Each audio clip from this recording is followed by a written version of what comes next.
하나님의 말씀 함께 찾아보기 원합니다. 창세기 27장 1절에서 14절 말씀을 한 절씩 교독하겠습니다. 이삭이 나이가 많아 눈이 어두워 잘 보지 못하더니 맏아들 에서를 불러 이르되 내 아들아 하매 그가 이르되 내가 여기 있나이다 하니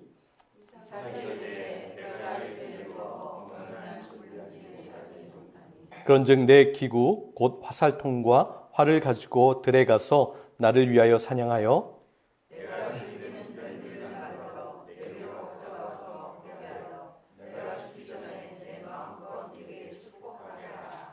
이삭이 그의 아들 에서에게 말할 때에 리브가가 들었더니 에서가 사냥하여 오려고 들러 나가매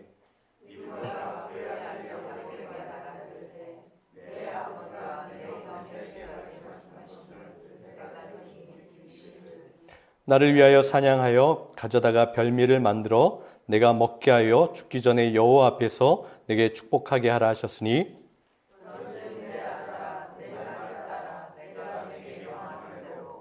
염소떼에 가서 거기서 좋은 염소 새끼 2마리를 내게로 가져오면 내가 그것으로 내 아버지를 위하여 그가 즐기시는 별미를 만들리니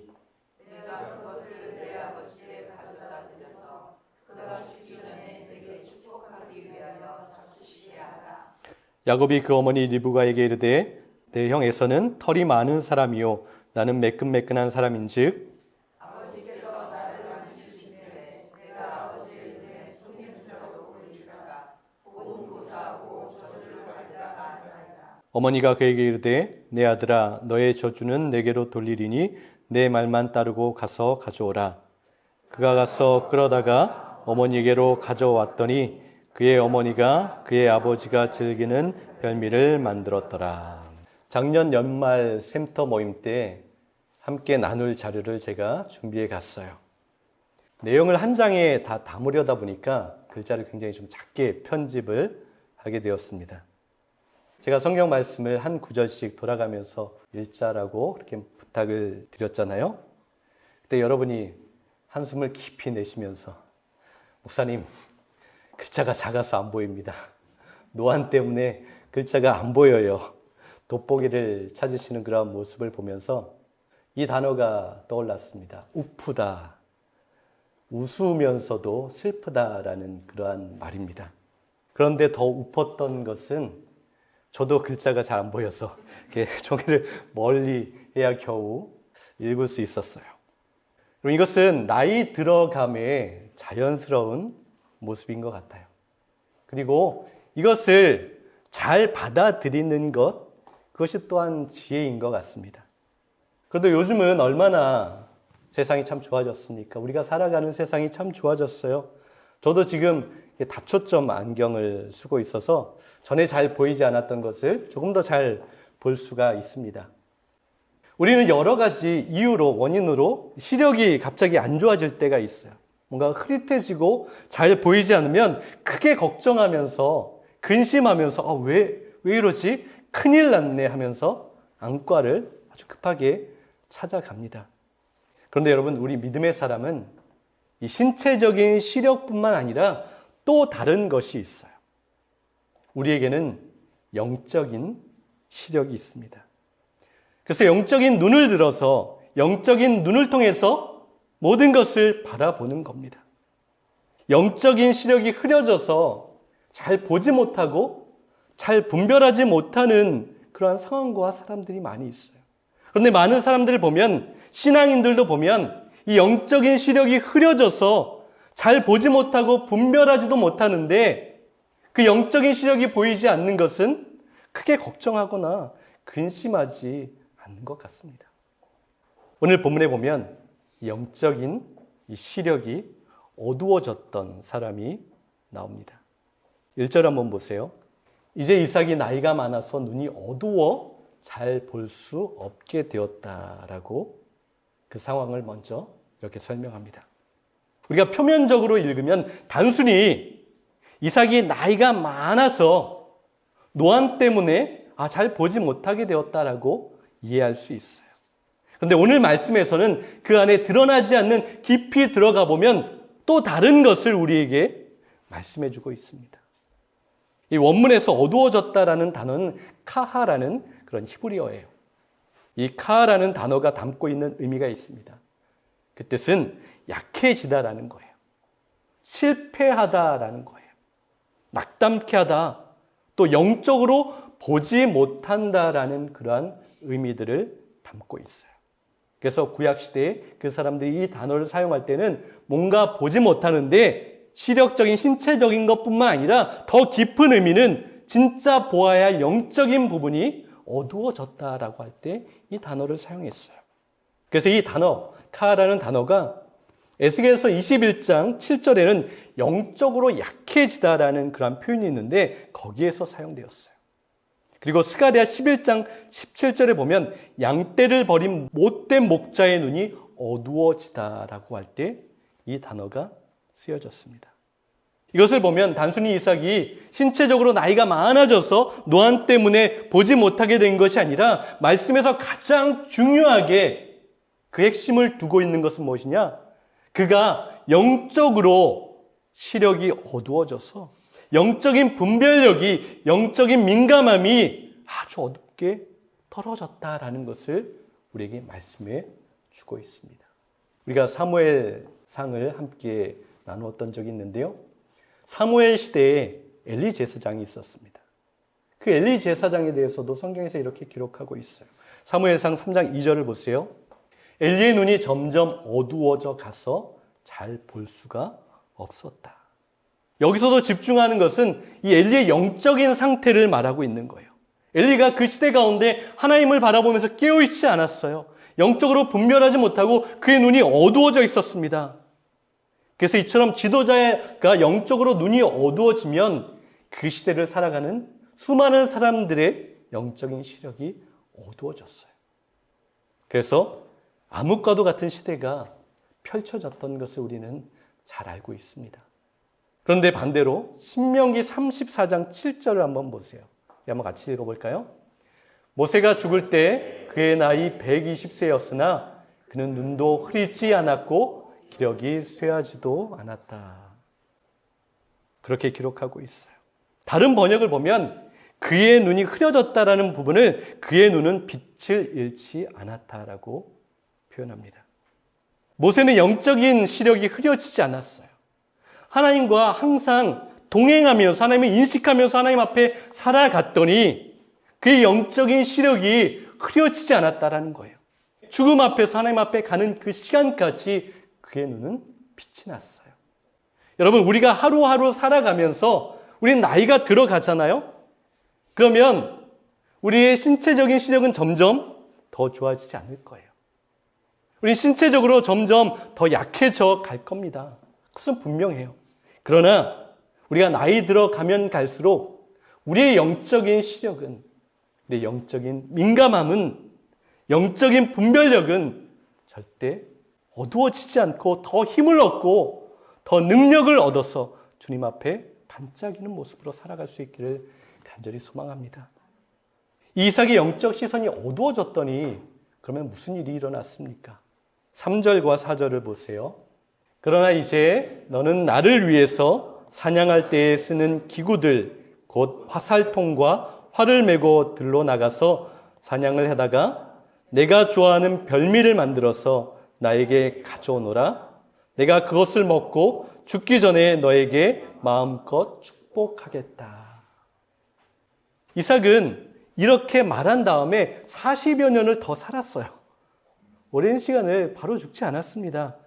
그가 영적으로 눈이 어두워졌더니 튀어나오는 표현들이 있어요.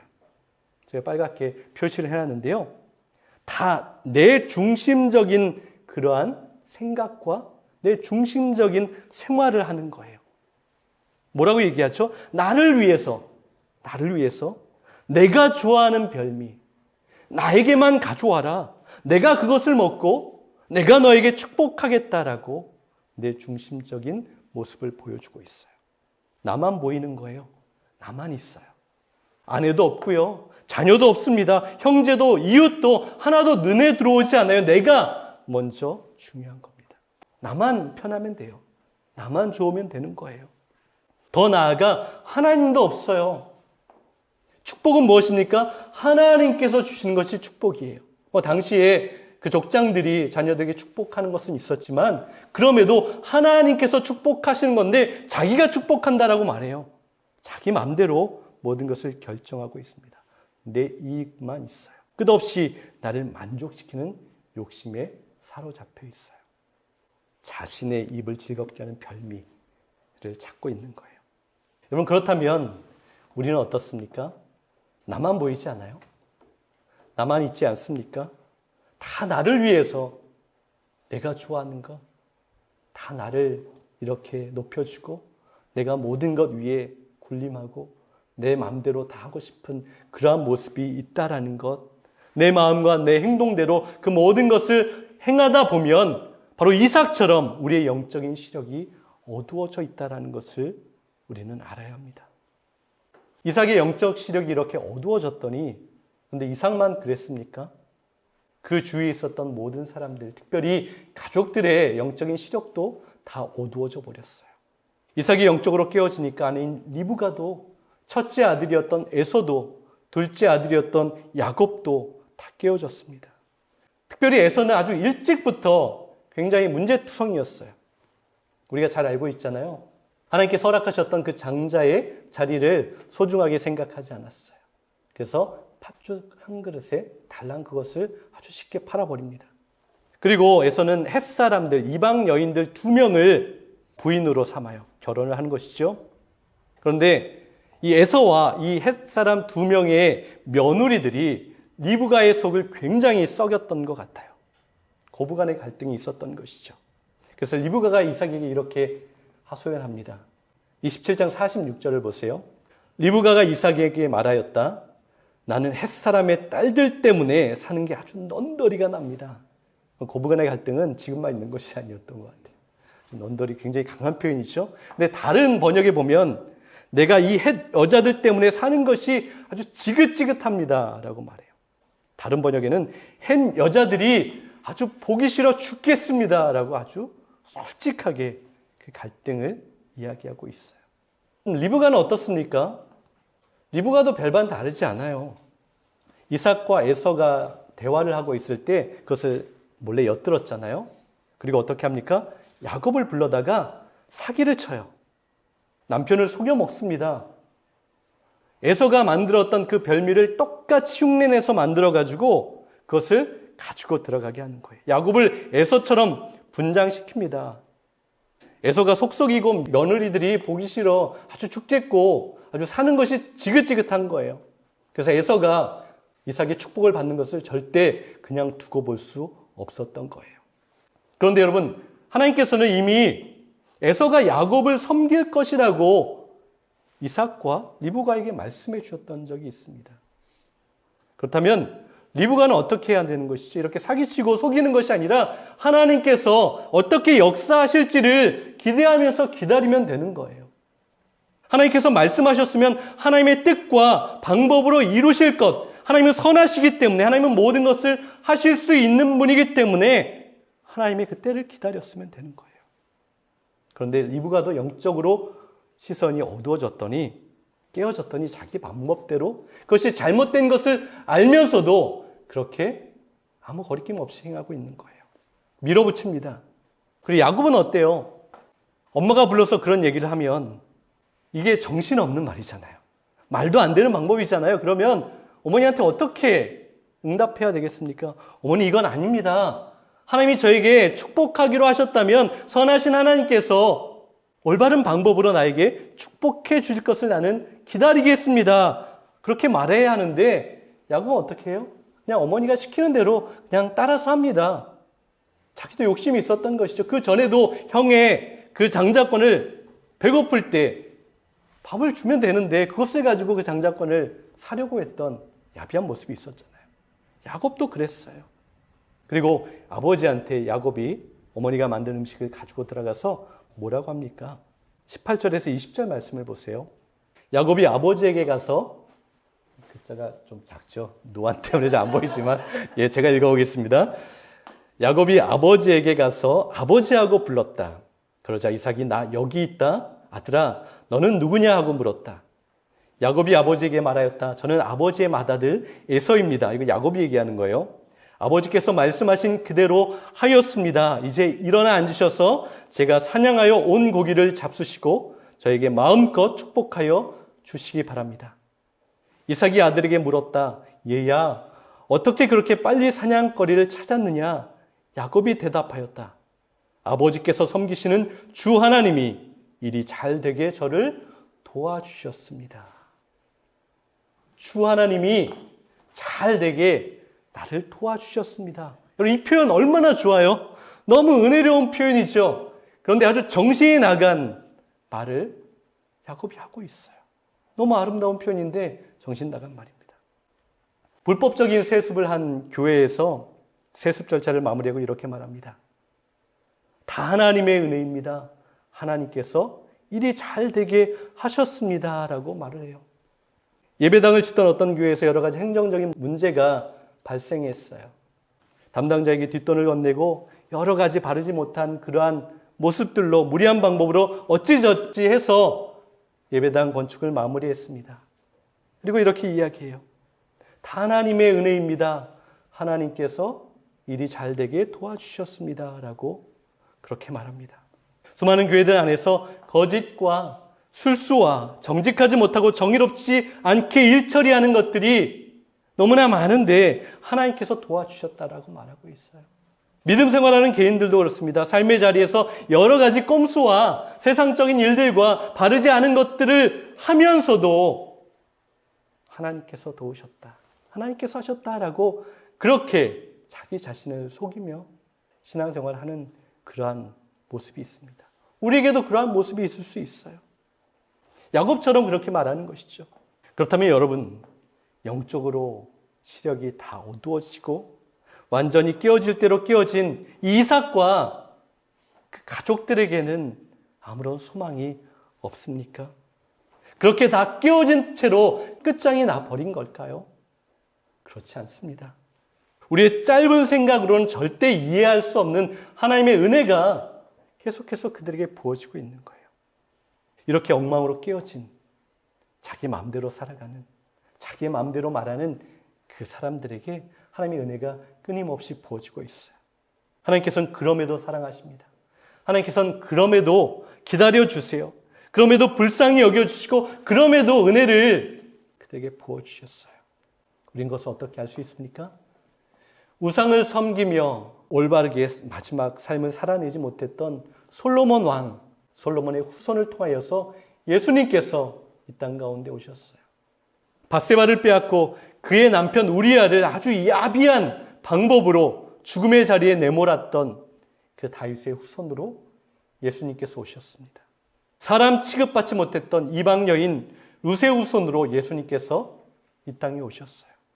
이방 사람 거기에 기생이었던 라합이라는 여인의 후손으로 예수님께서 이 땅에 오셨습니다.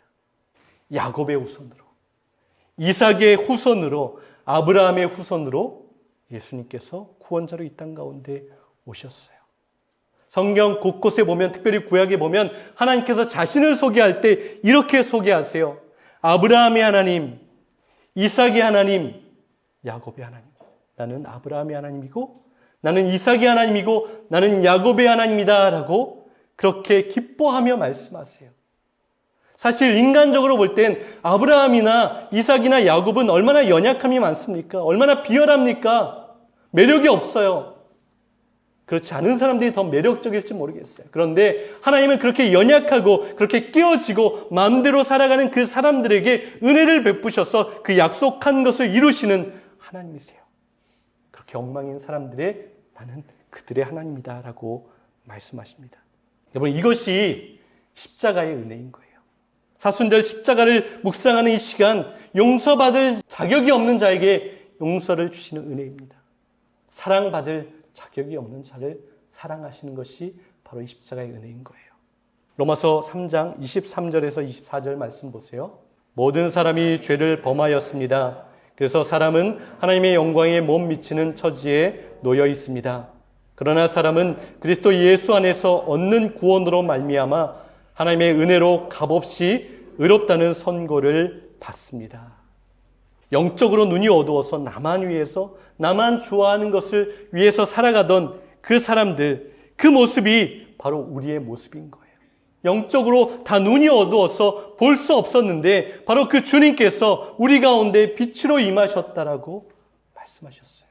그리고 우리는 그 안에서 살아가기 때문에 이전에 볼 수 없었던 것을 이제는 보게 됩니다. 이제는 분별합니다. 이제는 우리의 시력이 회복된 거예요. 우리에게 빛으로 말씀이 되신 그 하나님이 우리 가운데 오셨어요. 그런데 우리가 잘해서, 우리가 선해서, 우리가 하나님 말씀 잘 순종해서 우리가 이 은혜를 받았습니까? 그렇지 않아요. 우리가 드리는 예배조차도 하나님이 보실 때는 이렇게 표현하신 적이 있죠. 누가 성전문을 좀 닫아줬으면 좋겠다. 그런 거짓되고 악한 예배자들의 모습을 보면서 그렇게 탄식하셨던 것처럼 우리의 예배도, 우리의 믿음도, 우리의 삶의 모습도 다 껍데기뿐인 가식적이고 형식적인 그러한 모습인데, 다 깨어진 모습인데 우리를 끝까지 사랑하시고 우리를 그렇게 용납해 주시고 그렇게 깨어지고 상처난 우리를 싸매 주시고 치료해 주시는 그 은혜가 우리에게도 부어지고 있습니다. 그래서 우리에겐 소망이 있어요. 이삭의 가정의 은혜가 계속해서 흘러갑니다. 이삭이 뭔가 잘해서 그렇습니까? 리브가는요, 에서는요, 야곱은요, 잘한 것 없어요. 부족한 것밖에 없습니다. 다 제각각 자기 욕심만 부리고 속이고 빼앗고 미워하지만 하나님께서 그들에게 은혜를 허락해 주셨어요. 그 가정 가운데, 그 후손 가운데 하나님은 그 약속하신 것을 아주 신실하게 지켜내셨습니다. 그들은 쓰러지고 죄악 가운데 살아가고 엉망진창이었지만 하나님, 신실하신 하나님의 약속이 그 백성들 가운데, 그 후손들 가운데 끊임없이 이어져 내려갔어요. 에베소서 2장 8절 말씀을 보십시오. 여러분은 믿음을 통하여 은혜로 구원을 얻었습니다. 이것은 여러분에게서 난 것이 아니요 하나님의 선물입니다. 여러분, 이삭의 가족은 산산이 깨어진 모습이었어요. 그것에 주님의 은혜가 부어졌습니다. 그들이 무엇인가 잘해서 그런 것이 아니라 하나님의 전적인 은혜였습니다. 내가 너에게 은혜를 주기로 결정했으면 너에게 은혜가 주어지는 거야 라고 말씀하셨던 것처럼 우리에게도 하나님께서 그렇게 하세요. 다 깨어졌는데 하나님은 그 깨어진 조각들을 다시 모으셔서 새로운 그릇으로 우리를 재창조해 나가십니다. 예레미야 18장 4절을 보세요. 진흙으로 만든 그릇이 토기장이의 손에서 터짐에 그가 그것을 다시 주물러 자기가 원하는 대로 다른 모양의 그 그릇을 빚었다. 여러분, 우리 주님은 그 십자가에 흘리신 보혈을 통하여서 터지고 깨어져 버린 우리의 허물 많은 그러한 모습들을 다시 한번 한 조각 한 조각 새롭게 빚으시고 그 보혈로 발라주시고 단단하게 새롭게 만들어 주셨습니다. 그래서 우리는 하나님의 축복을 담는 그릇이 되었어요. 깨어져서 아무것도 담을 수 없었는데 다시 우리를 빚어주어서 우리 안에 주님의 사랑을 담게 하셨고 그 구원을 전달하는 축복의 통로가 되게 하셨습니다. 하나님, 우리를 절대로 포기하지 않으세요. 우리에게 그 시선을 떼지 않으십니다. 시편 51편 17절 말씀을 보세요. 하나님이 원하시는 제사는 상한 심령입니다. 주께서는 겸손하게 뉘우치며 회개하는 마음을 업신여기지 않을 것입니다. 여러분, 상한 심령이 바로 깨어진 심령을 말하고 있어요. 하나님, 우리의 깨어진 마음 그대로, 상하고 상처난 그 모습 그대로 나아오라고 말씀하세요. 그렇게 아픈 마음 가지고 엉망인 모습이지만 그렇게 예배하며 살아가라고 우리에게 말씀하세요. 그러니까 여러분, 주님 앞에 우리가 나아갈 때 내가 뭐 대단한 척, 내가 뭐 잘하는 척, 나를 포장할 필요가 없어요. 그냥 있는 그 모습 그대로 주님 앞에 나아가면 됩니다. 그리고 여러분, 우리가 깨어져 보면 알게 되는 것이 있어요. 고린도후서 4장 7절을 보세요. 하나님께서는 질그릇 같은 우리 속에 이 보화를 담아 주셨습니다. 이것은 그 엄청난 능력이 우리에게서 나오는 것이 아니라 하나님께로부터 나온다는 것을 보여주시려는 것입니다. 우리는 질그릇이에요. 그리고 질그릇은 깨어질 때 그 안에 담겨있는 보석이 드러나는 거예요.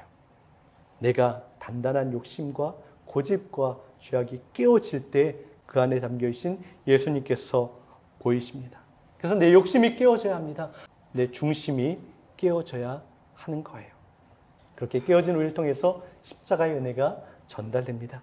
그 사랑을 받은 우리를 통해서 주님의 사랑이 흘러가는 거예요. 부족한 이삭을 통해서, 그 야비한 야곱을 통해서, 그리고 지금 우리를 통해서 그 놀라운 역사는 동일하게 나타나게 됩니다.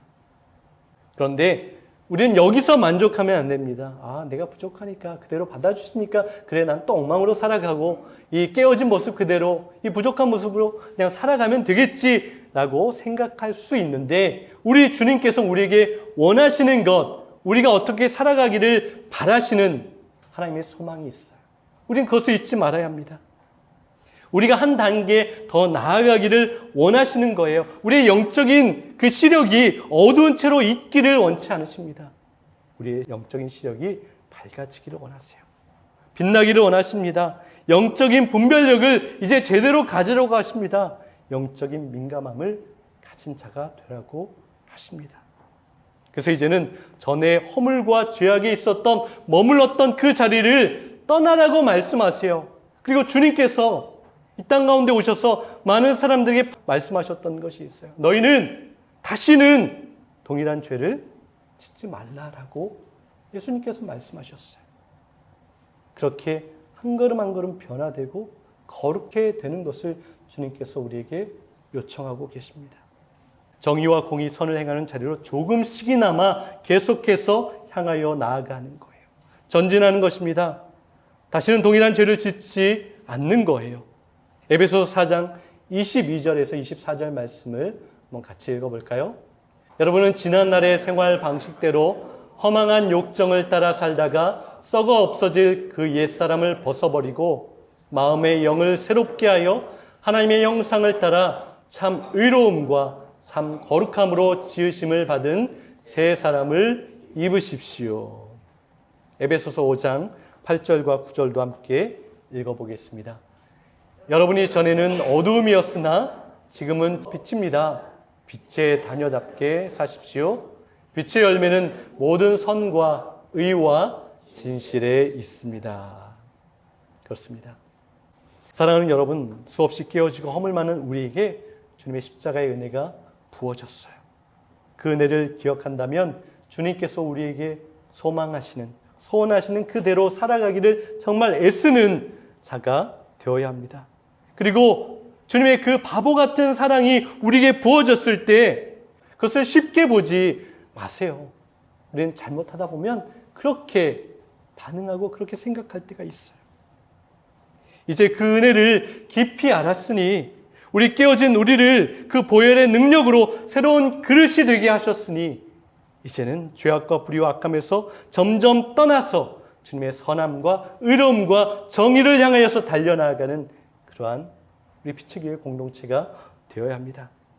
그래서 하나님의 정의와 공의가 입맞춤하는 그 아름다운 역사가 수많은 교회들, 특별히 우리 빛의 교회 공동체를 통하여서 이루어지고, 우리 각자 한 사람 한 사람 나를 통하여서 우리의 삶의 자리 가운데 더욱더 분명하고 선명하게 드러나고 나타날 수 있기를 간절히 소망합니다.